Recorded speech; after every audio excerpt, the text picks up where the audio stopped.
Friends, today we are going to learn about the solid state. Last time we had learned about the gaseous state. Now we will learn about the solid state. The solid have definite volume and definite shape. मतलब solid के पास definite volume होता है, definite shape रहता है. Last time हमने gaseous state के बारे में पढ़ा था कि गैस का कोई वॉल्यूम या शेप नहीं होता है, लेकिन सॉलिड का होता है. तो ऑफकोर्स प्रॉपर्टी भी बहुत सारे अलग अलग होंगे.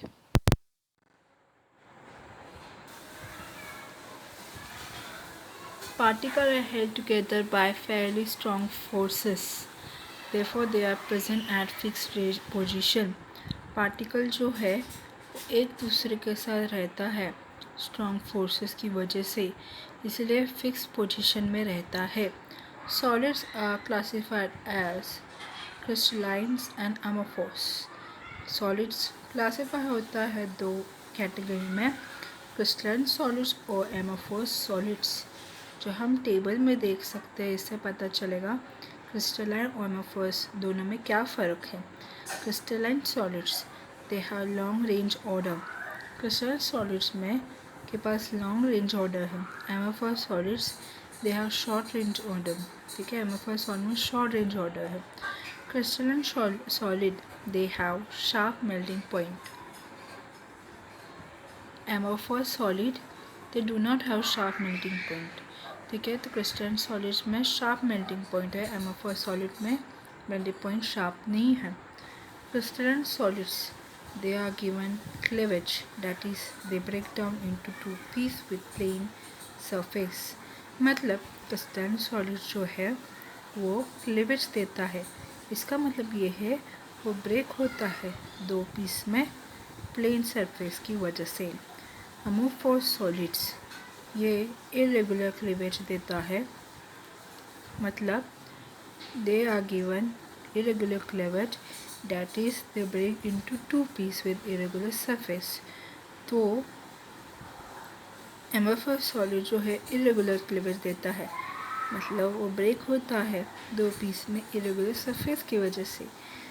क्रिस्टलाइन सॉलिड के पास they are anisotropic because their substance show different property in different direction.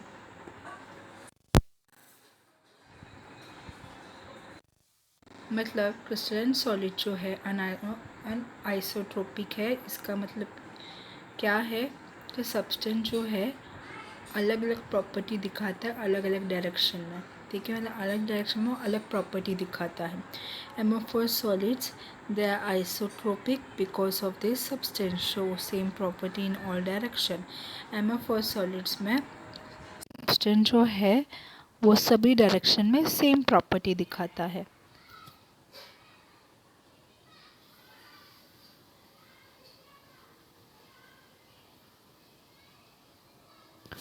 अब क्रिस्टलाइंस के मॉलिक्यूलर सॉलिड. मॉलिक्यूलर सॉलिड क्या होता है? Lattice points are occupied molecule. Neutral molecule ने लैटिस पॉइंट्स को ऑक्यूपाइड किया गया है. Forces that hold them together are weak van der Waals forces or interactions. जो मॉलिक्यूल को लैटिस पॉइंट में बांध के रखता है वो या तो weak van der Waals forces है या फिर डाइपोल डाइपोल इंटरेक्शन है. For example solid, carbon dioxide, carbon tetrachloride and most of organic compound. ज़्यादातर मॉलिक्यूलर सॉलिड में सॉलिड फॉर्म में है, उसको ड्राई आइस भी बोलते हैं. कार्बन टेट्राक्लोराइड नहीं तो ज़्यादातर बहुत सारे ऑर्गेनिक कंपाउंड जो है मॉलिक्यूलर सॉलिड दिखाता है. Covalent solids. Lattice points are by atoms link to each other. Covalent. तो कोवेलेंट सॉलिड्स क्या होते हैं? एटम्स जो लैटिस पॉइंट के आसपास बांधा हुआ है, एक दूसरे से लिंक्ड है कोवेलेंट बॉन्ड्स की वजह से. एटम लैटिस पॉइंट ऑक्यूपाई किया है और एटम एक दूसरे से लिंक्ड है कोवेलेंट बॉन्ड की वजह से. They are strong and hard with high melting point. तो कोवेलेंट बॉन्ड की वजह से ये बॉन्ड जो है स्ट्रॉन्ग है और इसका मेल्टिंग पॉइंट भी ज़्यादा है और इसे बहुत ही टफ है ये सॉलिड्स। तो कोवलेंट सॉलिड में क्या होता है, for example diamond and silicon. Of course diamond is one of the most toughest thing in the world, toughest matter in the world. So obviously इसका मेल्टिंग पॉइंट ज़्यादा है, काफ़ी स्ट्रॉन्ग, काफ़ी हार्ड है बिकॉज ऑफ कोवलेंट बॉन्ड और silicon. ठीक है, तो ये दोनों जो है कोवलेंट सिलिकॉन, ये कोवलेंट सॉलिड दिखाता है। Ionic solid, lattice points are occupied by ion. तो आयोनिक सॉलिड जो है उसमें क्या होता है, चार्ज आयन जो ऑपोजिट चार्ज रहता है उसने लैटिस पॉइंट को ऑक्यूपाई किया है। जो अट्रैक्शन जो है प्रेजेंट है हर आयन के एक दूसरे के साथ, हर आयन जो एक दूसरे के साथ अट्रैक्शन में है वो स्ट्रॉन्ग इलेक्ट्रोस्टैटिक फोर्स की वजह से स्ट्रॉन्ग अट्रैक्शन दिखाता है। They can have high melting point. Attraction जो है काफ़ी स्ट्रॉन्ग है, स्ट्रॉन्ग इलेक्ट्रोस्टैटिक फोर्स की वजह से, तो ऑफकोर्स मेल्टिंग पॉइंट भी ज़्यादा है और ये सॉलिड भी काफ़ी टफ है। फॉर एग्जाम्पल NaCl जो है वो 100 डिग्री सेल्सियस में भी हम मेल्ट करेंगे तो भी लिक्विड में कन्वर्ट हो जाएगा। सॉलिड से लिक्विड में भी कन्वर्ट होना बहुत मुश्किल है कि सोडियम क्लोराइड एनाइन एक दूसरे के साथ है स्ट्रॉन्ग इलेक्ट्रोस्टैटिक फोर्स की वजह से, दोनों भी एक दूसरे से ऑपोजिट है इसलिए वो रिपल्स नहीं करते हैं। इसकी वजह से मेल्टिंग पॉइंट ज़्यादा है और काफ़ी ये टफ है, काफ़ी हार्ड है और टफ है। Metallic solids, lattice points are occupied by metal atoms. Metallic bonding is present where the loosely bound electron are attracted by kernels. For example, copper, iron. Lattice point को कौन occupy करता है, metal atom. Metallic bonding जो है present है जहाँ पे metal का जो इलेक्ट्रॉन बाउंडली लूज है और वह अट्रैक्टेड होता है कर्नल से, ऐसे कहते हैं। ठीक है, तो जो मेटालिक बॉन्ड जो है, जिसमें मेटालिक बॉन्ड है, ठीक है, और ये इलेक्ट्रॉन की वजह से मेटल लूजली बॉन्ड है। ठीक है, तो एग्जांपल है कॉपर, आयरन, ये मेटालिक सॉलिड दिखाता है।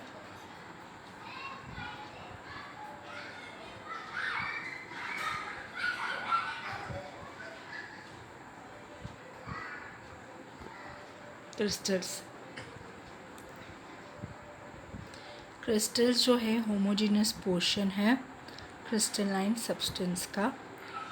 ठीक है, crystal is a homogeneous portion of crystalline substance. तो क्रिस्टल जो है क्रिस्टलाइन सब्सटेंस का होमोजेनियस पोर्शन है। It is composed of regular pattern of structural units, ion atoms और molecule by plane surface making definite angles with each other giving a regular geometric form। तो crystals जो है वो composed होता है structure unit जैसे कि आयंस, एटम, मॉलिक्यूल। तो ये सभी जो यूनिट्स है रेगुलर पैटर्न में रहता है प्लेन सरफेस की वजह से, जिसकी वजह से एक डेफिनेट एंगल बन जाता है एक दूसरे से और वो देता है रेगुलर जियोमेट्रिक फॉर्म्स को। काफ़ी बार हमने देखा होगा एक स्नोफ्लेक्स को जब माइक्रोस्कोपिक फॉर्म में देखेंगे तो एक जो स्नोफ्लेक्स है वो क्रिस्टल स्ट्रक्चर्स दिखाता है, काफ़ी खूबसूरत क्रिस्टल स्ट्रक्चर दिखाता है, राइट। काफ़ी जियोमेट्रिक खूबसूरत स्ट्रक्चर दिखाता है। ठीक है, A regular array of points show atoms or ion in the 3 dimension is commonly called as space lattice or lattice। तो जो ये एटम या आयन रेगुलर एरे पॉइंट में रहते हैं या रेगुलर पैटर्न में रहता है और 3 डायमेंशन में रहता है, उसे कहते हैं स्पेस लैटिस या लैटिस। ठीक है, तो स्नोफ्लेक्स अगर माइक्रोस्कोपिक फॉर्म में देखेंगे तो हमें क्रिस्टल स्ट्रक्चर दिखता है। ठीक है, तो एटम जो है वो अरेंज होता है और उसी पैटर्न में। ठीक है, और हर एक एरो पॉइंट में एटम्स या फिर आयन रहता है जो 3 डायमेंशन में रहता है। ठीक है, और इसलिए उसको कहते हैं स्पेस लैटिस या फिर। अभी यूनिट सेल क्या होता है? A 3-dimensional groups of lattice points that when repeated in space generates the crystal is called unit cell। तो लैटिस पॉइंट्स जो होता है उसका 3-डायमेंशनल ग्रुप होता है। जब वो रिपीट होता है स्पेस में, तो वो तब क्रिस्टल्स जनरेट करते हैं, उसे कहते हैं यूनिट सेल। या हम कह सकते हैं यूनिट सेल जो है वो बेसिक फॉर्म है या फंडामेंटल फॉर्म है क्रिस्टल्स का। मतलब यूनिट सेल जो है, मतलब नंबर ऑफ यूनिट सेल जब फॉर्म होता है तब बहुत से यूनिट सेल्स मिलके क्रिस्टल्स फॉर्म करते हैं। ठीक है, उसी तरह से यूनिट सेल जो है ये बेसिक फॉर्म है क्रिस्टल्स का, जो 3 डायमेंशनल ग्रुप लैटिस पॉइंट में रिपीटेडली जनरेट होता है स्पेस में, इसकी वजह से क्रिस्टल फॉर्म होता है और वो है यूनिट सेल। अभी क्रिस्टल्स बहुत टाइप के यूनिट सेल्स हैं, जैसे कि प्रिमिटिव या फिर simple cubic, body centre cubic जिसे BCC कहा जाता है, और फेस सेंटर क्यूबिक जिसे FCC कहा जाता है। सिंपल क्यूबिक या फिर प्रिमिटिव क्यूबिक यूनिट सेल क्या होता है? Atoms are arranged only at the corner of unit cell. मतलब एक एटम अरेंज होता है यूनिट सेल के कॉर्नर में सिर्फ। बॉडी सेंटर क्यूबिक क्या होता है? BCC atoms are arranged at the corner and at the center of the unit cell। माने यूनिट सेल को आप ऐसा मान लो कि यूनिट सेल मतलब एक छोटा सा स्क्वायर है। तो जैसे कि सिंपल क्यूबिक में यूनिट सेल के अगर स्क्वायर फॉर्म में रहता है तो उसमें 8 कॉर्नर्स रहते हैं। तो वो एटम जो है 8 कॉर्नर्स में प्रेजेंट है, जो मिलके एक एटम देता है। बॉडी सेंटर क्यूबिक में क्या होता है? यूनिट सेल्स को आप वापस स्क्वायर में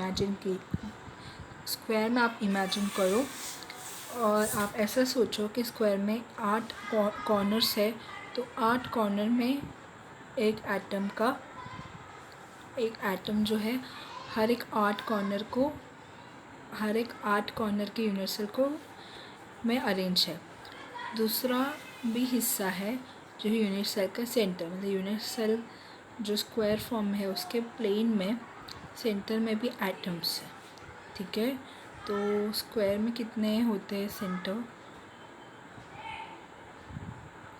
6 होते हैं, राइट। तो नहीं सॉरी, सेंटर जो होता है यूनिट सेल में वो एक ही होता है। यूनिट सेल में सेंटर एक ही होता है, तो इसलिए बॉडी सेंटर में एटम जो है 2 होते हैं। Face centre cubic FCC atoms are arranged at the corner and at the center of each faces of the unit cell। FCC में क्या होता है? यूनिट सेल में वापस 8 कॉर्नर रहता है, हर एक 8 कॉर्नर में एटम्स अरेंज रहते हैं और ठीक है, और 3 एटम्स जो है वो यूनिट सेल के फेस के सेंटर में होते हैं। ठीक है, तो 6 फेसेस है, तो इससे 3 एटम फॉर्म होता है और कॉर्नर की वजह से एक एटम, तो 4 एटम प्रेजेंट रहता है face centre cubic unit cell में। क्रिस्टल सिस्टम्स क्या होता है? क्रिस्टल सिस्टम जो है बहुत सारे सिस्टम्स होते हैं, इनकी एजेस, इनके एंगल्स, ठीक है, एक दूसरे से अलग बनाता है। ठीक है, जैसे कि क्रिस्टल सिस्टम में सबसे सिंपल वाला है क्यूबिक। इनके एजेस A, B और C इक्वल है एक दूसरे से। अल्फ़ा, बीटा, गैमा ये सारे एंगल जो है 90 डिग्री होते हैं। एग्जाम्पल है क्यूबिक का सोडियम क्लोराइड। फिर है सिस्टम ऑर्थोरोम्बिक। इनके एज होते हैं इसमें ए, बी और सी एक दूसरे से इक्वल नहीं रहता है, लेकिन एंगल जो है अल्फ़ा, बीटा, गामा वो एक दूसरे से 90 डिग्री एंगल में रहते हैं। इसका एग्जांपल है ऑर्थोरोम्बिक टेट्रागोनल। इसमें ए इक्वल रहता है बी, अनइक्वल रहता है सी से। वापस एंगल जो है अल्फ़ा, बीटा, गामा ये एक दूसरे से 90 डिग्री सेल्सियस 90 डिग्री में रहता है। एग्जांपल है SnO2, antimony dioxide. Monoclinic crystal structure, इसमें ए, बी, सी ये जितने भी एच है ये तीनों भी एक दूसरे के साथ इक्वल नहीं है। अब इसमें फ़र्क आ गया है। इसमें क्या हो गया मोनोक्लिनिक में, alpha is equal to alpha, beta जो एक दूसरे से 90 डिग्री, गैप 90 डिग्री में नहीं है। फॉर एग्जांपल मोनोक्लिनिक का एग्जांपल बोरक्स। फिर वापस क्रिस्टल सिस्टम ट्राइक्लिनिक, इसमें वो एक दूसरे से इक्वल नहीं, मतलब ए, बी, सी ये तीनों भी एज है एक दूसरे से इक्वल नहीं है। अब यहाँ पे एंगल में बहुत बड़ा फ़र्क आ गया है। ट्राइक्लिनिक में अल्फ़ा, बीटा, गामा ये तीनों भी एक दूसरे से 90 डिग्री एंगल में नहीं है। एग्जांपल है ट्राइक्लिनिक का डाई पोटेशियम डाइक्रोमेट, वो है K2Cr2O7। फिर क्रिस्टल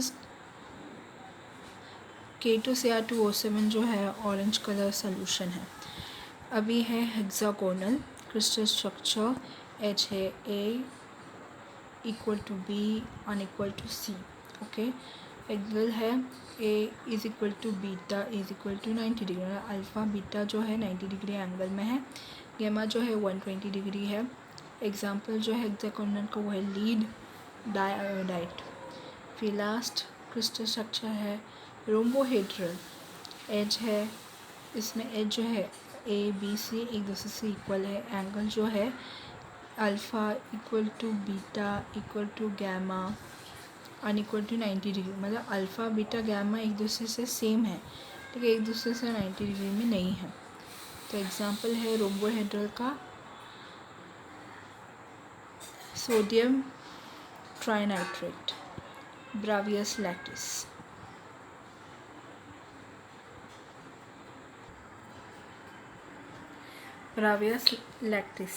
Bravais lattice क्या होता है? Bravais stated that there are 14 fundamental and unique way in which particles can be arranged in three-dimensional point lattice. These are known as Bravais lattice after his name. Bravais ने कहा था कि crystal के पास 14 मतलब 14 fundamental units हैं और इसका एक बहुत यूनिक तरीका है कि इन सारे 14 फंडामेंटल यूनिट्स को अरेंज कर सकते हैं 3 डायमेंशनल पॉइंट लैटिस में। तो इसे कहते हैं ब्रावियस लैटिस, ठीक है, जो ब्रावियस के नाम पे दिया गया था। अभी क्रिस्टल सिस्टम जो है हमने देखा बहुत सारे हैं, ठीक है, हर एक क्रिस्टल सिस्टम के अलग अलग ब्रावियस लैटिस है। जैसे कि क्रिस्टल सिस्टम क्यूबिक में सिंपल बॉडी फेस सेंटर है, ऑर्थोरोम्बिक में simple body centre, end centre और फेस सेंटर है, टेट्रागोनल में सिंपल बॉडी सेंटर है, मोनोक्लिनिक में simple end face centre, triclinic, hexagonal, rhombohedral, ये सारे क्रिस्टल सिस्टम में अलग अलग यूनिट सेल्स है।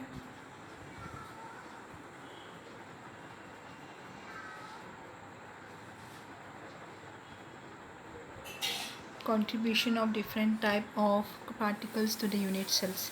अभी पार्टिकल का जो लोकेशन के हिसाब से, ठीक है, पार्टिकल का लोकेशन के हिसाब से जो है यूनिट सेल्स कैसे बटा हुआ है, कैसे मतलब पार्टिकल जो है यूनिट सेल में बटा हुआ है।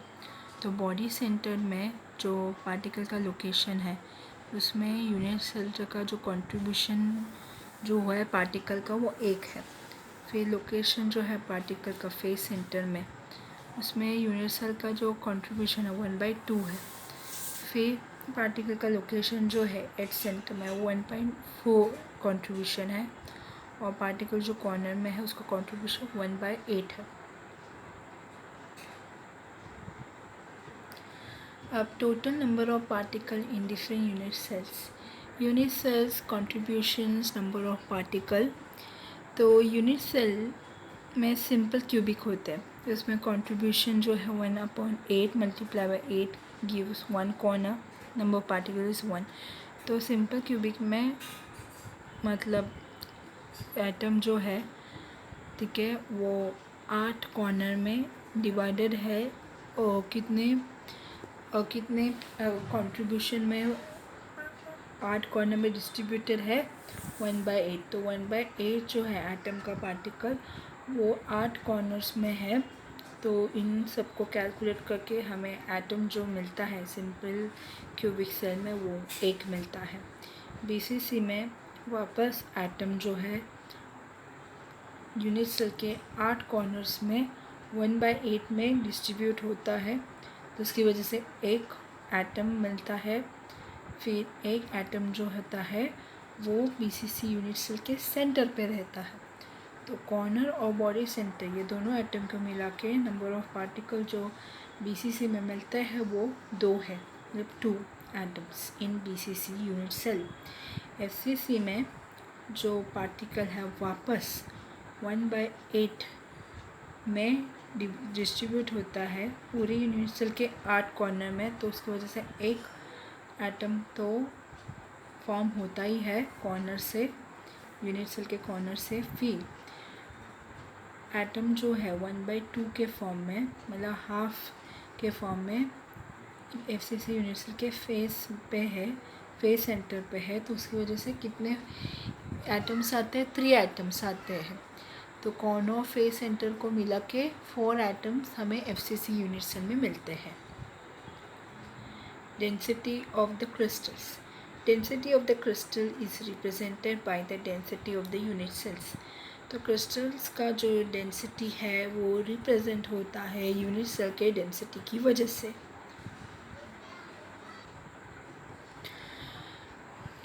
Density of the crystal. Density of the crystal is represented by density of the unit cell. Crystal का डेंसिटी रिप्रेजेंट होता है यूनिट सेल के डेंसिटी से। Let a be the edge length of the unit cells. A जो है वो unit cell का edge होगा, एज लेंथ होगा। N be the total number of the particle in the unit cells. N जो है यूनिट सेल का total number of particle होगा। एम बी द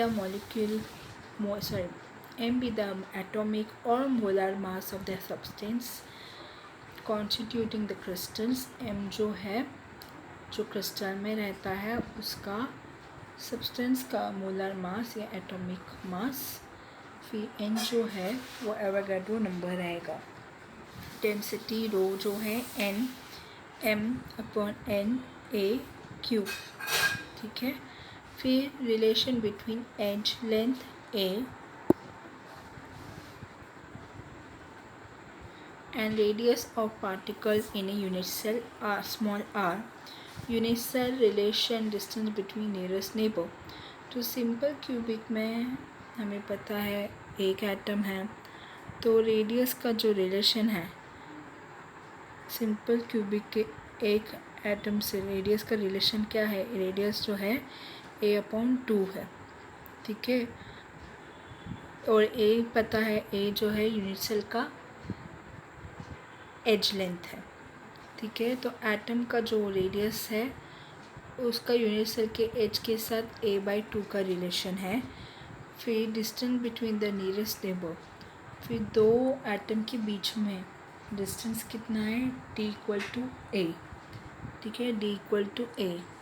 फिर एफसीसी में 4 एटम है, तो हर एक एटम का जो रेडियस है यूनिट सेल के एज लेंथ के साथ वो कितना है, जो चारों एटम है उनका रेडियस जो है वो यूनिट सेल के एज से वो है a/2√2। तो दो एटम के बीच में डिस्टेंस कितना होता है, a/√2। फिर बीसीसी में 2 एटम हैं, r जो है, मतलब एटम का जो रेडियस है वो यूनिट सेल के एजेलेंट के साथ स्क्वायर रूट 3/4 है। और बीसीसी में जो दो एटम हैं, ठीक है, दोनों का जो डिस्टेंस एक दूसरे से वो है स्क्वायर रूट 3/2a है। Packing fraction. The fraction of total volume of the crystal occupied by the particle. तो जो क्रिस्टल्स का जो टोटल वॉल्यूम है उसका फ्रैक्शन जो है वो पार्टिकल ने ऑक्यूपाई किया है। Packing fraction of the unit cell represent packing fraction of the crystal. तो जो यूनिट सेल का जो पैकिंग फ्रैक्शन रिप्रेजेंट करता है क्रिस्टल का पैकिंग फ्रैक्शन को। Type of unit cells. Packing fraction in terms of pi. Packing fraction occupied space percentage empty space. Type of unit cells. Simple cubic. जो packing fraction है pi के terms में वो है pi/6. Packing fraction जो है 0.52. Simple cubic में जो occupied space है वो 52% और simple cubic में जो empty space है वो 48% है। पीसीसी यूनिट सेल में पैकिंग फ्रैक्शन जो है पाई टर्म में वो है square root 3 pi/8। Packing fraction जो है 0.68। ऑक्यूपाइड स्पीड जो है 68। एम्प्टी स्पेस जो है 32%। एफसीसी यूनिट सेल में जो पैकिंग फ्रैक्शन जो है पाई टर्म्स के हिसाब से वो है square root 2 pi/6। Packing fraction जो है एफसीसी का वो है 0.74 क्योंकि उसमें 4 एटम है। ऑक्यूपाइड स्पेस 74 है, तो चारों एटम जो है एफसीसी यूनिट सेल को 74% ऑक्यूपाई करता है और बाकी का जो खाली स्पेस है एफसीसी यूनिट सेल का वो है 26%। तो मतलब सिंपल क्यूबिक जो है उसमें एक एटम रहता है, सिर्फ एक एटम जो है सिंपल क्यूबिक यूनिट सेल को 52% ऑक्यूपाई करता है और बाकी का खाली जो स्पेस रहता है सिंपल क्यूबिक में वो 48 है। बीसीसी में दो एटम रहता है, इसलिए बीसीसी में जो दो एटम ने बीसीसी यूनिट सेल को ऑक्यूपाई किया वो 68 है और जो खाली एम्प्टी स्पेस है बीसीसी में वो 32% है। और एफसीसी में ज़्यादा एटम्स है, 4 एटम है, तो इसीलिए 74 मतलब ज़्यादा स्पेस कवर करता, ज़्यादा स्पेस ऑक्यूपाई करता है एफसीसी यूनिट सेल में। इससे जो खाली एम्प्टी स्पेस है वो भी कम है, तो वो है 26%।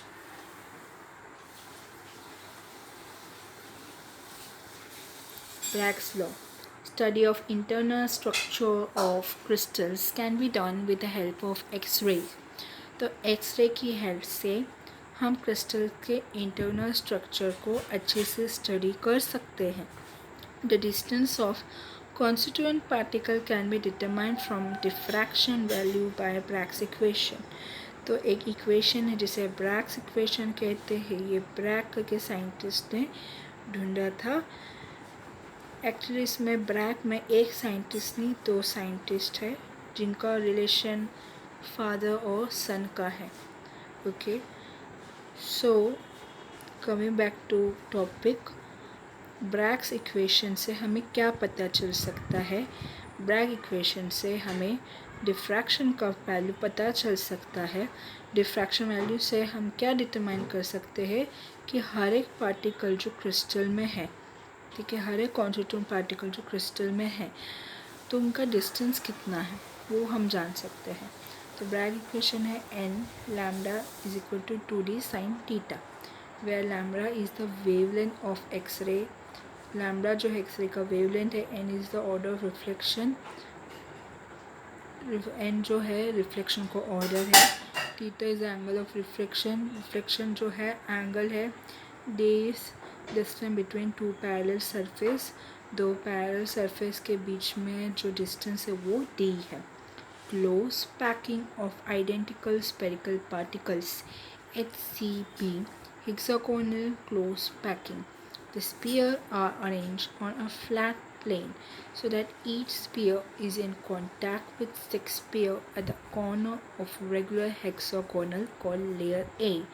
तो लेयर ए क्या होता है, स्पीयर जो फ्लैट प्लेन में अरेंज है, हर एक स्पीयर जो है वो 6 स्फीयर के कांटेक्ट में है, ठीक है, रेगुलर हेक्सागोन के कॉर्नर पे, इसे कहते हैं layer A.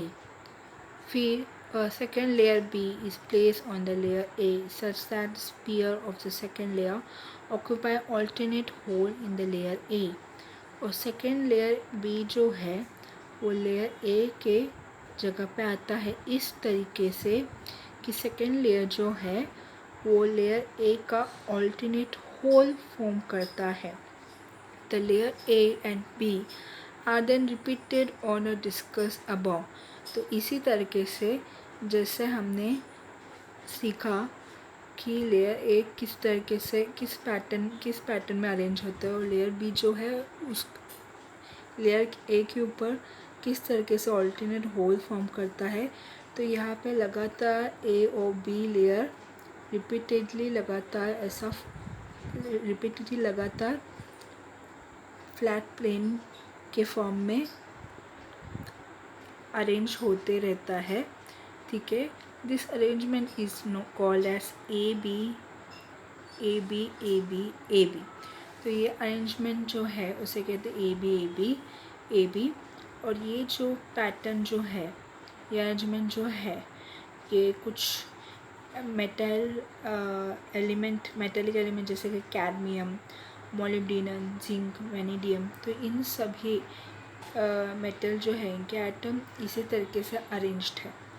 CCP cubic close packing spheres are arranged on a flat plane so that each sphere is in contact with sixth sphere at the corner of a regular hexagon called layer। तो spear ये arrange होता है flat plane में, ठीक है, ताकि हर sphere जो है 6 स्फीयर के साथ कांटेक्ट में रहे, ठीक है, रेगुलर हेक्सागोन के कॉर्नर पे जिसे कहते हैं लेयर ए। फिर उसके ऊपर दूसरा लेयर फॉर्म होता है बी।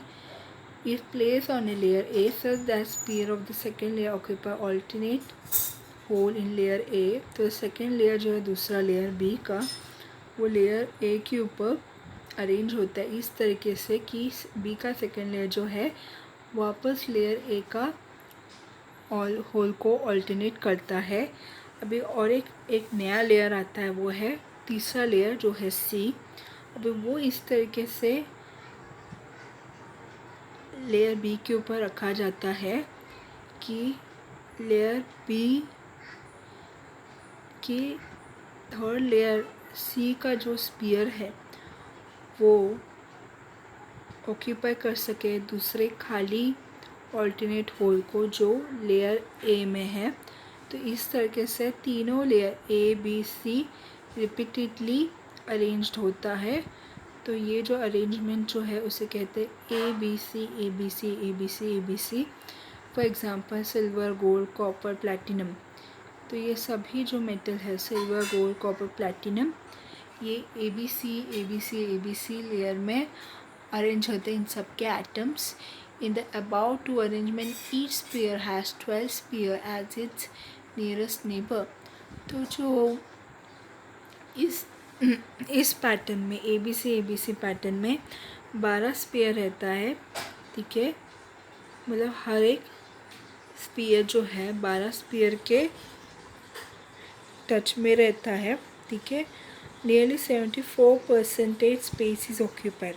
और ऑलमोस्ट इस पैकिंग में एटम ने 74 स्पेस तो ऑक्यूपाई कर ही दिया है, क्योंकि इसमें 12 एटम है। तो ऑफकोर्स हर एटम जो है 12 एटम के कांटेक्ट में है, तो ऑफकोर्स ये पैकिंग तो 74% ऑक्यूपाई होगा ही, ठीक है।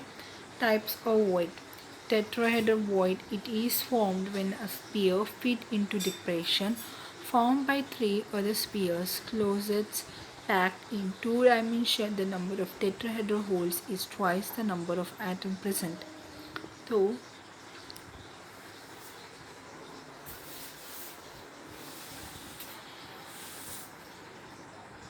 टेट्राहेड्रल वॉइड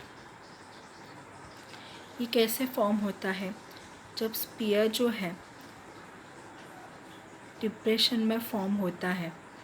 कैसे डिप्रेशन फॉर्म होता है? जब तीन दूसरे स्पीयर जो है क्लोजेस्ट पैक में 2 डायमेंशन में रहते हैं, ठीक है, तब एक होल फॉर्म होता है, एक डिप्रेशन फॉर्म होता है। तो ये जो टेट्राहेड्रल होल्स जो है वो फॉर्म होता है तीन स्पीयर की वजह से, ठीक है, 3 स्पीयर की वजह से, जिसके ऊपर और एक स्पीयर रहता है, उसमें जो होल फॉर्म होता है, ठीक है, वो है टेट्राहेड्रल वॉइड। अभी टेट्राहेड्रल वॉइड जो है रहता है वो 2 टाइम ज़्यादा रहता है जितना नंबर ऑफ़ एटम प्रेजेंट रहता है। जितना नंबर ऑफ़ एटम प्रेजेंट रहता है उसका 2 टाइम ज़्यादा प्रेजेंट रहता है, ठीक है। फिर octahedral void, it is formed when the 3 closest packed sphere of one layer is put over 3 closest packed sphere of second layer, their positions being inverted with respect to each other. The number of octahedral holes is equal to the number of atom present. तो octahedral void जो है कैसे form होता है? 3 closest pack spear जो रहता है एक लेयर का, उसके ऊपर और एक 3 स्पीयर रहता है सेकेंड लेयर का। इस तरीके से पोजीशन होता है कि इनके होल्स जो है एक दूसरे के साथ इन्वर्टेड रहे, उल्टा रहे। तो ऑक्टाहेड्रल होल जो है इस तरीके से फॉर्म होता है। और जितना ऑक्टाहेड्रल नंबर में फॉर्म होता है, जितना ऑक्टाहेड्रल रहता है लेयर में, उतना ही नंबर ऑफ एटम प्रेजेंट रहता है। जितना नंबर ऑफ एटम प्रेजेंट हो उतना ही ऑक्टाहेड्रल होल्स रहता है। अब है रेडियस रेशियो।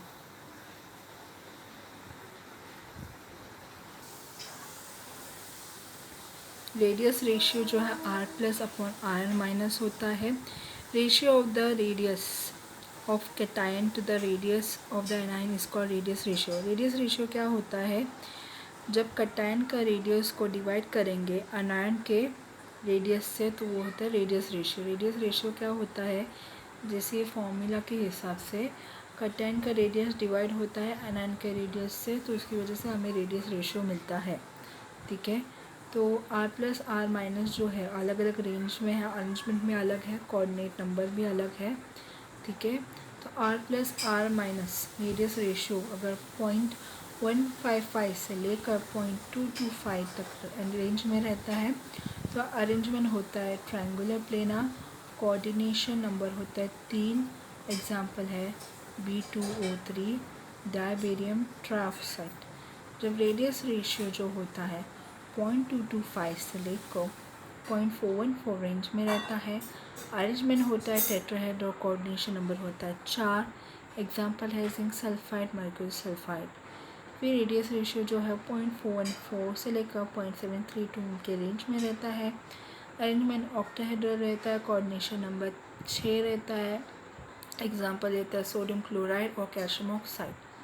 फिर रेडियस रेशियो जो है 0.732 से लेकर 1 के रेंज तक रहता है, अरेंजमेंट रहता है क्यूबिक। कोऑर्डिनेशन नंबर जो सबसे ज़्यादा वो है 8, और एग्जाम्पल है सेसियम क्लोराइड CaCl और अमोनियम ब्रोमाइड NH4Cl।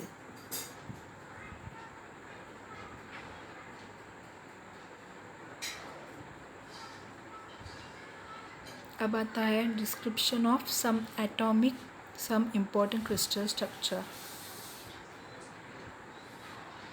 तो ये क्या है? अभी क्रिस्टल स्ट्रक्चर है, कुछ डिस्क्रिप्शन है, एग्जांपल है, कोऑर्डिनेशन नंबर है। क्रिस्टल स्ट्रक्चर जैसे कि rock salt structure sodium chloride, इसमें FCC arrange in which chloride ion occupy the corner and face centre of a cube while sodium ion are present at the body and edge of the center। तो initial जो है इसमें FCC unit cell रहता है, इसमें chloride ion जो है face FCC unit cell के 8 कॉर्नर में 1/8 के प्रोपोर्शन में कंट्रीब्यूशन में 8 कॉर्नर में प्रेजेंट है। वो सोडियम आयन जो है वो कहाँ पे प्रेजेंट है? वो यूनिट सेल के बॉडी पे और सेंटर के एज पे प्रेजेंट है, ठीक है।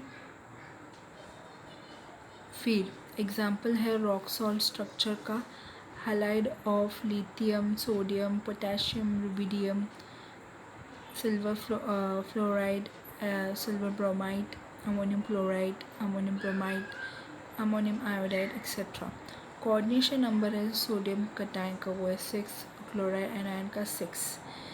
Crystal structure, zinc blende structure ZnS. और इसमें अरेंजमेंट जो है क्लोज क्यूब पैकिंग होता है, जहाँ पे in which S2 minus ion form FCC and each Zn2 plus ion occupy half of the tetrahedral void. इसमें क्लोज क्यूबिक पैकिंग अरेंजमेंट में अनायन सल्फर जो है आयन वो FCC यूनिट सेल फॉर्म करता है, मतलब 8 कॉर्नर पे है, और हर Zn2 प्लस कटायन जो है वो हाफ टेट्राहेड्रल वॉइड को ऑक्यूपाई करता है. एग्जाम्पल है copper chloride, copper bromide, copper iodide, silver iodide. Coordination number है जिंक 2 प्लस कटायन का वो 4 है, और जिंक 2 माइनस एनायन का जो कोऑर्डिनेशन नंबर 4 है. फ्लोराइड स्ट्रक्चर जो है calcium difluoride, calcium 2 plus ion, ये कटायन जो है वो FCC फॉर्म करता है फ्लोराइड एनायन से, जो ऑक्यूपाई करता है सभी टेट्राहेड्रल वॉइड्स को. एग्जाम्पल जो है barium difluoride, barium dichloride, strontium difluoride, strontium dichloride, cadmium difluoride, lead difluoride. Coordination number जो है कैल्शियम 2 प्लस कटायन का वो है 8, और फ्लोराइड माइनस एनायन का है 4. Anti fluoride structure, disodium oxide, oxide ion form the CCP.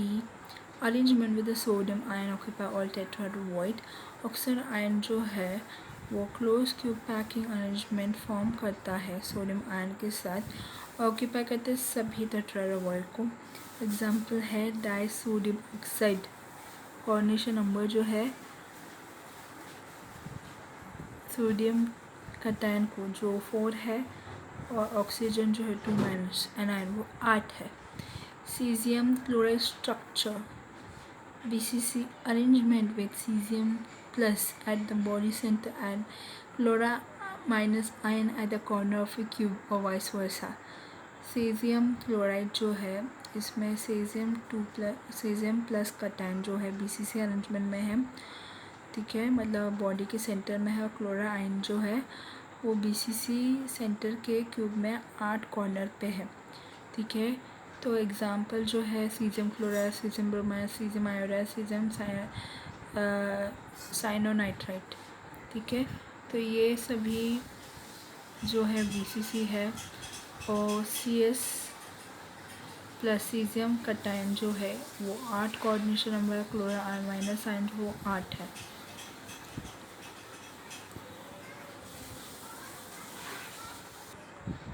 Defect in solid.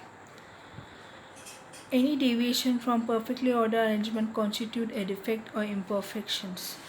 मतलब crystal में कुछ भी अगर डेविएशन रहेगा, कुछ भी अगर अरेंजमेंट में कुछ भी मतलब डिफेक्ट होगा, तो उसे कहा जाएगा कि उसमें उस सॉलिड में कुछ डिफेक्ट है. Electronic imperfection. In the crystal of a pure silicon germanium, some electrons are released thermally from the covalent bond at temperature above 0 Kelvin. तो प्योर सिलिकॉन जर्मेनियम क्रिस्टल्स में इलेक्ट्रॉन्स रिलीज़ होता है thermally covalent bond से, temperature जो 0 kelvin से ऊपर है. This electron are free to move in the crystal and are responsible for electrical conductivity. तो सिलिकॉन जर्मेनियम से इनके कोवेलेंट बॉन्ड से जो इलेक्ट्रॉन निकलते हैं 0 केल्विन से ऊपर, ये इलेक्ट्रॉन फ्री रहते हैं, मूव होते हैं क्रिस्टल में, और यही रिस्पॉन्सिबल रहता है सिलिकॉन और जर्मेनियम में इलेक्ट्रिकल कंडक्टिविटी करने के लिए. This type of conduction is known as intrinsic conduction. तो इस टाइप के कंडक्शन को इंट्रिंसिक कंडक्शन बोलते हैं. Impurity defect. If a group with elements such as arsenic is doped with a crystal of germanium, 4 covalent bonds are formed using 4 valence electron when the 5th electron remain free. मतलब arsenic जैसा element, ठीक है, अगर उसको impurity के जैसे use करते हैं और एज ए इम्प्योर, ठीक है, जर्मेनियम क्रिस्टल में डालते हैं तो जो 4 कोवलेंट बॉन्ड जो है वो फॉर्म हो जाएगा 4 वैलेंस इलेक्ट्रॉन यूज़ करके, लेकिन जो 5th इलेक्ट्रॉन जो रहेगा वो फ्री रहेगा। तो ये जो इलेक्ट्रॉन जो है जो फ्री है, ठीक है, वो this electron can serve to conduct electricity when an electric field is applied. It is called extrinsic conduction. तो ये जो 5th इलेक्ट्रॉन जो फ्री है ये इलेक्ट्रिसिटी कंडक्ट करने के काम आ जाएगा जब इलेक्ट्रिक फील्ड जो अप्लाइड होगा, और इस कंडक्शन को बोलते हैं एक्सट्रिनिक कंडक्शन। तो जर्मेनियम क्रिस्टल में एक्सट्रिनिक कंडक्शन होता है एक्स्ट्रा फ्री इलेक्ट्रॉन की वजह से, और इसलिए एक्सट्रिनिक कंडक्शन को दूसरा नाम है वो है N type semiconductor. Such are called N type semiconductor. अभी दूसरा सेमीकंडक्टर है, if a group 3 elements such as indium is doped with the crystals of germanium, 3 covalent bonds are formed using 3 valence electron, but the covalent tetrahedral structure is not completed. अभी indium जैसा group 3rd element को impurity का जैसे use करेंगे और उसे germanium crystal में डालेंगे तो 3 कोवलेंट बॉन्ड फॉर्म होगा 3 वैलेंस इलेक्ट्रॉन से, लेकिन कोवलेंट टेट्राहेड्रल स्ट्रक्चर कंप्लीट नहीं रहेगा। Some of the sites normally occupied by electron are left vacant and they are called holes. तो उसमें से कुछ साइट जो है उसमें इलेक्ट्रॉन ऑक्यूपाइड नहीं होगा, तो जो साइट्स खाली है एम्प्टी है जिसमें कोई इलेक्ट्रॉन नहीं है, ठीक है, उस साइट्स को कहा जाएगा whole. When an electric field is applied, the adjacent electron migrate into these holes and this way it's conduct electricity. जब इलेक्ट्रिसिटी कंडक्ट किया जाएगा तो जो भी इलेक्ट्रॉन्स आगे मूव हो जाएगा, ठीक है, वो इलेक्ट्रॉन जो है इस खाली होल में माइग्रेट होते रहेगा और ऐसे माइग्रेट करते करते वो इलेक्ट्रिसिटी कंडक्ट करेगा। It is called extrinsic conduction. तो इसे कहते हैं extrinsic conduction. Such are called p type semiconductor, और इस सेमीकंडक्टर को बोलते हैं पी टाइप सेमीकंडक्टर।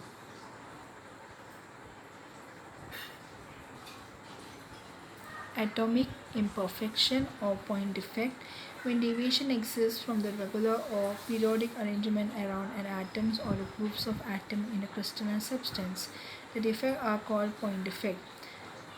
मतलब कुछ डेविएशन एग्जिस्ट करता है जब क्रिस्टलाइन सब्सटेंस में एटम का ग्रुप या फिर एटम जो है,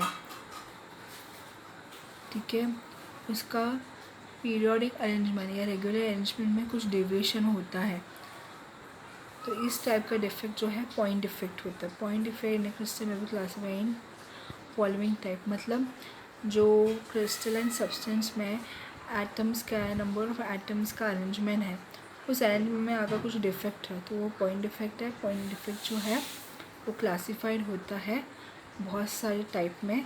एक तो पहले तो क्लासीफाई होता है 2 डिफेक्ट में, स्टोशियोमेट्रिक डिफेक्ट और non stoichiometric defect. Stoichiometric defect क्या होता है? The defect do not disturb the stoichiometry, the ratio of number of positive to the negative ions are called stoichiometric defect. This are of the following type. Stoichiometric defect क्या होता है? ये defect जो है ये स्टोशियोमेट्री डिफेक्ट को करता है। स्टोशियोमेट्री क्या होता है? Ratio of number of positive to the negative ion, मतलब स्टोशियोमेट्री क्या होता है? पॉजिटिव का नंबर रेशियो में रहता है नेगेटिव आयन से। तो ये स्टोशियोमेट्रिक डिफेक्ट में क्या होता है? ये स्टोशियोमेट्री को डिफेक्ट नहीं करता, उसको कहते हैं स्टोशियोमेट्रिक डिफेक्ट। स्कॉटकी डिफेक्ट और फ्रेंकल डिफेक्ट इसके अंदर आता है स्टोशियोमेट्रिक डिफेक्ट के। स्कॉटकी डिफेक्ट क्या होता है? This type of defect occur when equal number of cation and anion are missing from their lattice sites, so the electrical neutrality is maintained. For example, sodium chloride, potassium chloride, cesium chloride, potassium bromide. Schottky defect में क्या होता है कि ये ऐसा defect है जिसमें crystal का स्ट्रक्चर रहता है, जितना नंबर ऑफ कटायन मिसिंग है उतना ही नंबर ऑफ अनायन भी मिसिंग है। इसकी वजह से इलेक्ट्रिकल न्यूट्रलिटी रहता है, इलेक्ट्रिकल में कोई फ़र्क नहीं रहता, न्यूट्रल रहता है। तो इसीलिए ये Schottky defect, sodium chloride, potassium chloride, caesium chloride, potassium bromide में ये सब डिफेक्ट दिखता है। Frankel defect. This type of defect arises when an ion is missing from its lattice sites and occupy an interstitial position. The crystal as a whole remain electrically neutral because the number of anion and cation remain as same. Since cation are usually smaller than the anion, they occupy interstitial sites. Example: zinc sulfide, silver chloride, silver iodide, etc. In silver bromide, both Schottky and Frankel defect occur. तो Frenkel defect में क्या होता है, sodium cation जो है anion से काफ़ी छोटा रहता है, तो उन दोनों के बीच में जो स्पेस है इंटरस्टिशियल पोजीशन, उस इंटरस्टिशियल पोजीशन में ठीक है एक ऐसा आयन आता है। वो आयन जो है अपने क्रिस्टल लैटिस से मिसिंग था, लेकिन वो आयन जो आता है वो कटायन और एनायन के बीच में आता है। मतलब वो आयन क्रिस्टल लैटिस से गया नहीं, बल्कि वो इंटरस्टिशियल स्पेस में था। ठीक है, तो एनायन और कटायन दोनों सेम नंबर में रहते तो इलेक्ट्रिकली न्यूट्रल रहते हैं। ठीक है, कुछ भी फ़र्क नहीं पड़ता। ऑफकोर्स स्टोशियोमेट्री को डिफेक्ट नहीं करता है। अभी कौन कौन से मॉलिक्यूल फ्रेंकल डिफेक्ट फॉलो कर फ्रेंकल डिफेक्ट दिखाता है? Zinc sulphide, silver chloride, silver iodide. लेकिन सिल्वर ब्रोमाइड जो है दोनों डिफेक्ट दिखाता है, शॉटकी और फ्रेंकल डिफेक्ट, जिसमें स्टोशियोमेट्री पे डिफेक्ट नहीं होता है। ऐसा डिफेक्ट जहाँ पे उनका स्टोशियोमेट्री में कोई डिस्टर्बेंस नहीं होता। अभी नॉन स्टोशियोमेट्रिक डिफेक्ट बहुत सारे टाइप के हैं। Non-stoichiometric defect. The stoichiometry of the compound called non-stoichiometric defect. Non-stoichiometric defect क्या होता है? ऐसा डिफेक्ट जो कंपाउंड का स्टोशियोमेट्री को डिस्टर्ब करता है। Metal excess defect due to anion vacancies. ठीक है, मतलब एनायन का वैकेंसी की वजह से मेटल में बहुत सारे डिफेक्ट होते हैं। A compound may have excess metal and ion if a negative ion is absent from its lattice sites, leaving a hole which is occupied by an electron to maintain electrical neutrality. The hole occupied by the electrons are called F center. तो compound जिसमें बहुत सारे metal and ions है, अगर negative ion absent है उसके lattice side से, तो ये जो लैटिस साइड जो है वो एम्प्टी होल छोड़ देता है। तो ये एम्प्टी होल पे इलेक्ट्रॉन ऑक्यूपाई करता है जो इलेक्ट्रिकल न्यूट्रलिटी मेंटेन रखता है। तो ये जो होल जो इस इलेक्ट्रॉन ने ऑक्यूपाई किया, उस होल को बोलते हैं F centre. Metal excess defect due to interstitial cation. तो मेटल एक्सेस, मेटल जिसका डिफेक्ट ज़्यादा है इंटरस्टिशियल कटायन की वजह से, if a extra positive ion is present in an interstitial site, then electrical neutrality is maintained by the presence of an electron in the interstitial sites. मतलब अगर positive ions extra है और present है interstitial site में, compare to electrical neutrality जो है maintain होता है। ठीक है, क्योंकि इलेक्ट्रॉन्स जो है वो इलेक्ट्रिकल न्यूट्रलिटी रखता है, मेंटेन रखता है, क्योंकि वो इलेक्ट्रॉन इंटरस्टिशियल साइड में है।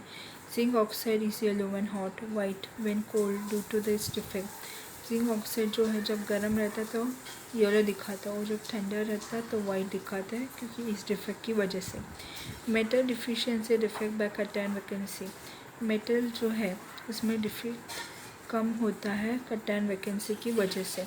In this, a cation is missing from its lattice site to maintain electrical neutrality. One of the nearest metal ion acquire two positive charge. Example: transition metal compounds such as nickel oxide, iron sulfur. Metal deficiency, metal जो defect कम करता है cation vacancy की वजह से, इसमें क्या होता है, कटायन मिसिंग होता है लैटिस साइट से, वो इलेक्ट्रिकल न्यूट्रलिटी मेंटेन रखता है। मेटल आयन जो काफ़ी नज़दीक रहता है दो पॉजिटिव चार्ज से। एग्जाम्पल: ट्रांजिशन मेटल कंपाउंड जैसे कि निकल ऑक्साइड, आयरन सल्फाइड, ये सब मेटल डिफिशियंसी डिफेक्ट दिखाते हैं तो कटायन वैकेंसी की वजह से होता है। ठीक है, कटायन अपने लैटिस से साइड से मिसिंग होता है इलेक्ट्रिकल न्यूट्रलिटी मेंटेन होता है क्योंकि वो मेटल आयन, क्योंकि नियरेस्ट मेटल आयन जो है दो पॉजिटिव चार्ज को एक्वायर करके रखता है, इसीलिए। Metal deficiency defect by having extra anion occupying interstitial sites. तो मेटल जिसमें डिफेक्ट कम है क्योंकि उसके पास एक्स्ट्रा एनायन है जिसने इंटरस्टिशियल साइट्स को ऑक्यूपाई किया है। An extra anion is present in the interstitial position, extra negative charge is balanced by one extra positive charge on adjacent metal ion. तो एक्स्ट्रा एनायन जो है प्रेजेंट इंटरस्टिशियल साइट्स में position में, ठीक है। एक्स्ट्रा नेगेटिव चार्ज जो है ये एक एक्स्ट्रा पॉजिटिव चार्ज को बैलेंस रखता है, ठीक है, मेटल आयन्स के एडजेसेंट में। फिर आता है electrical property of solid. Solids के बहुत सारे इलेक्ट्रिकल प्रॉपर्टी है। पायरो इलेक्ट्रिसिटी क्या होता है? Certain crystal at high temperature show electrical properties, for example tartaric acid. कुछ ऐसे क्रिस्टल सॉलिड है जो हाई टेम्परेचर में इलेक्ट्रिकल प्रॉपर्टी दिखाता है, जैसे टाइटेरिक एसिड दिखाता है हाई टेम्परेचर में अपना इलेक्ट्रिकल प्रॉपर्टी दिखाता है। Piezoelectricity, certain crystals develop electricity when a mechanical stress is applied. For example, sodium potassium tartarate.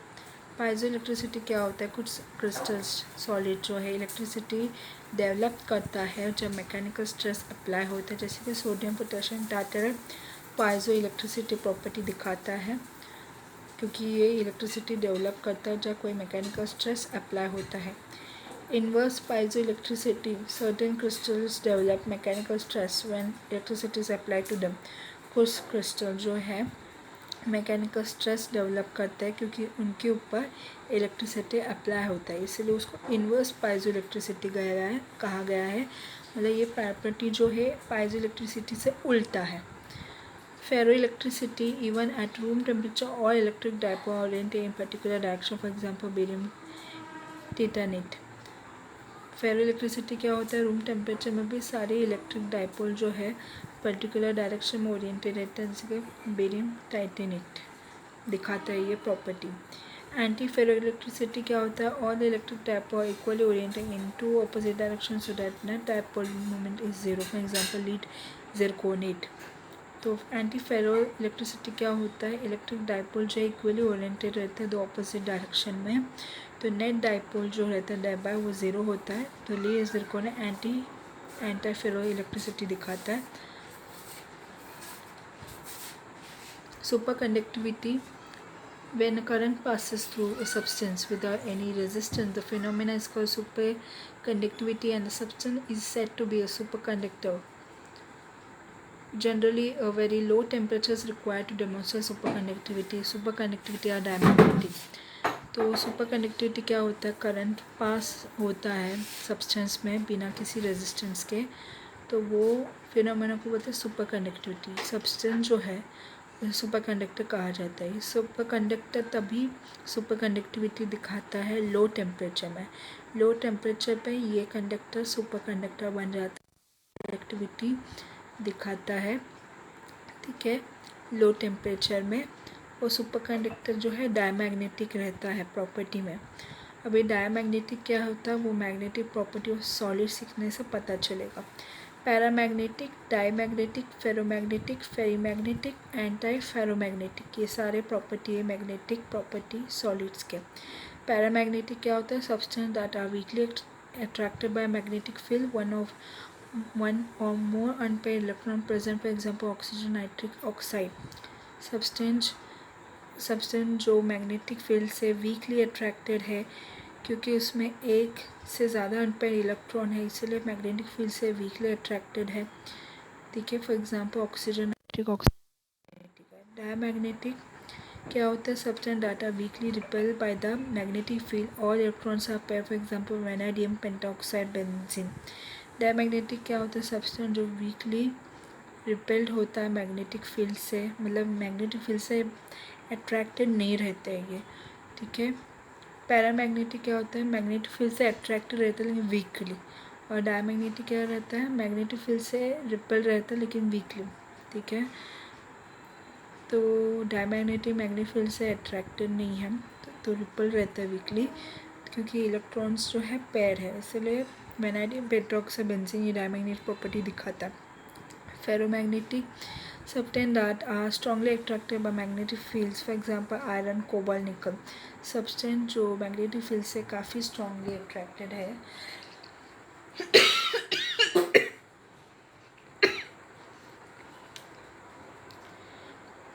Substance जो स्ट्रॉन्गली मैग्नेटिक फील्ड से अट्रैक्टेड है वो है ferromagnetic property. Example iron, cobalt, निकल. ये फेरोमैग्नेटिक प्रॉपर्टी दिखाता है. फेरीमैग्नेटिक क्या होता है? Magnetic dipoles are aligned unequally in opposite direction so that there is a net magnetic moment. For example magnetic oxide of iron.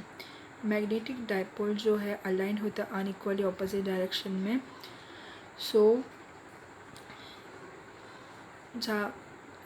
तो उसकी वजह से नेट मैग्नेटिक मोमेंट रहता है. फॉर एग्जांपल मैग्नेटिक ऑक्साइड जो है आयरन का वो फेरी मैग्नेटिक दिखाता है. Antiferromagnetic. Magnetic dipole align equally in opposite direction so that there is no net magnetic moment. For example ferric oxide, manganese dioxide. Antiferromagnetic क्या होता है? Magnetic dipole वो अलाइन रहता है लेकिन ऑपोजिट डायरेक्शन में ताकि कोई भी नेट मैग्नेटिक मूवमेंट ना हो. तो एग्जांपल है ferric oxide, manganese dioxide. Anti ferromagnetic property दिखाता है.